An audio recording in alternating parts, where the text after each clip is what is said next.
नमस्कार मंडळी, माझ्या आजच्या मिनी ब्लॉगमध्ये परत एकदा तुमचे सर्वांचे मनापासून खूप खूप स्वागत आहे. तर बघा, मी, माझी मम्मी आणि माझा मुलगा मुलगी आम्ही सर्वजण चाललेलो आहोत लातूरला. आम्ही चाललेलो आहोत बसने. तर बसमध्ये अजिबात गर्दी नाही, मस्तपैकी सकाळचा प्रवास आहे, एकदम फ्रेश वातावरण आहे. त्यामुळे आम्हाला थोडीही अडचण वाटली नाही आणि अजिबात आमची परेशानी झालेली नाही. हे बघा, तर फायनली आम्ही घरी पोहोचलेलो आहोत. आणि ही बघा माझी छोटी बहीण आहे, तिच्या बाळाला कशी ती खाऊ चारत आहे बघा. तर खरंच बरं का, आईची जागा, आईची माया, आईचं प्रेम हे खरंच खूप वेगळं असतं. स्वामी तिन्ही जगाचा आणि आई विना भिकारी, ही म्हण खरीच आहे. मग त्यानंतर म्हटलं चला आपण नाश्ता करूया. तर रात्रीचा भात होता शिल्लक, म्हटलं चल मी त्या भाताला फोडणी देते, कारण मला अन्न वाटोळं केलेलं जमत नाही मित्रांनो.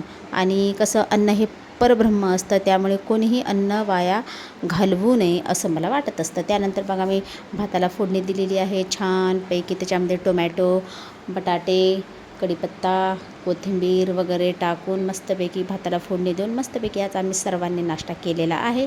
आणि इकडे हा बघा माझा मुलगा आहे, नाश्ता करून तोही मस्तपैकी खेळत आहे. आणि इकडे माझी मुलगी आहे. तर असेच आपण पुढील व्हिडिओमध्ये भेटूया. चला तर मग बाय.